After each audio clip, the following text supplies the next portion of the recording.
Un devoir maison de mathématiques ne se réussit pas seulement en trouvant les réponses. En cinquième, on attend aussi une méthode claire, des calculs lisibles et des phrases de conclusion. Beaucoup d'erreurs viennent d'un énoncé lu trop vite ou d'une rédaction trop courte. Aujourd'hui, on apprend une méthode simple pour rendre un devoir solide. À la fin de cette leçon, tu sauras organiser ton travail avant de commencer à calculer. Tu apprendras aussi à rédiger une réponse mathématique complète, avec les étapes utiles.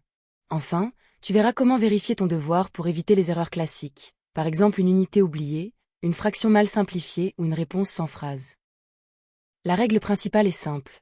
Un devoir maison doit montrer ton raisonnement, pas seulement le résultat. Si tu écris seulement 12, le professeur ne sait pas comment tu l'as trouvé. En écrivant les calculs, les propriétés utilisées et une phrase finale, tu prouves que tu comprends. Une bonne copie guide le lecteur du début à la conclusion. Avant d'écrire la solution, commence par repérer ce que l'on cherche et les informations données. Dans un problème de prix, les nombres peuvent représenter des euros, des kilogrammes ou des quantités. Dans un exercice de géométrie, il faut distinguer ce qui est donné, ce qu'il faut prouver et la propriété utile. Cette étape évite de partir dans le mauvais calcul. Voici une méthode en 4 temps. D'abord, lis l'énoncé 2 fois et souligne les mots importants. Ensuite, fais un brouillon pour tester ton calcul ou ton raisonnement. Puis, rédige au propre avec des étapes alignées et des phrases courtes. Enfin, relis. La réponse correspond-elle à la question, et l'unité est-elle correcte? Premier exemple, calculer une expression. On demande de calculer A égale 18 moins 3 fois 4. Il ne faut pas faire 18 moins 3 d'abord, car la multiplication est prioritaire. On calcule donc 3 fois 4, ce qui donne 12, puis 18 moins 12. La réponse finale est A égale 6. Deuxième exemple, une fraction. On veut calculer 3 cinquièmes plus 1 dixième.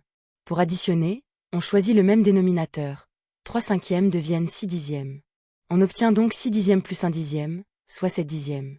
La rédaction montre pourquoi l'addition est correcte, et la fraction est déjà simplifiée. Troisième exemple, proportionnalité. 4 cahiers coûtent 6 euros, et on cherche le prix de 10 cahiers. Le prix d'un cahier est 6 divisé par 4, donc 1,50 euros. Pour 10 cahiers, on calcule 10 fois 1,50, ce qui donne 15 euros. La phrase finale répond précisément à la question posée. Le piège le plus fréquent est de confondre réponse courte et réponse complète. Une réponse courte peut être juste, mais elle rapporte moins si le raisonnement n'apparaît pas. À l'inverse, une réponse complète explique les étapes et se termine par une phrase. En devoir maison, la présentation compte parce qu'elle montre ton cheminement.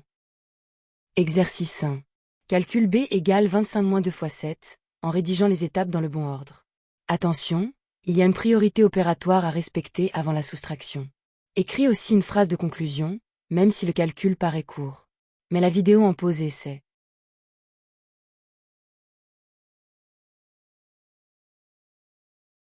Correction de l'exercice 1.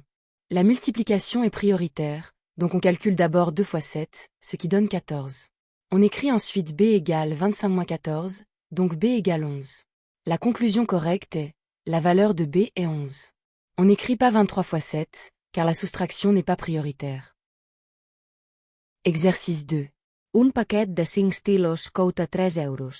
On te demande le prix de 20 stylos, en supposant que le prix est proportionnel au nombre de stylos. Cherche une méthode claire, prix d'un stylo ou multiplication directe. Mets la vidéo en pause et essaie.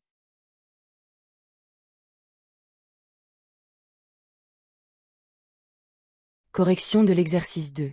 Comme 20 stylos, c'est 4 fois 5 stylos, le prix est aussi multiplié par 4. On calcule donc 3 fois 4, ce qui donne 12. On peut conclure, 20 stylos coûtent 12 euros. Cette méthode est rapide car le coefficient multiplicateur est facile à voir. Exercice 3. Dans un triangle ABC, on sait que l'angle A mesure 50 degrés et l'angle B mesure 65 degrés. On demande la mesure de l'angle C, rédige avec la propriété utilisée, pas seulement avec le résultat. Mets la vidéo en pause et essaie.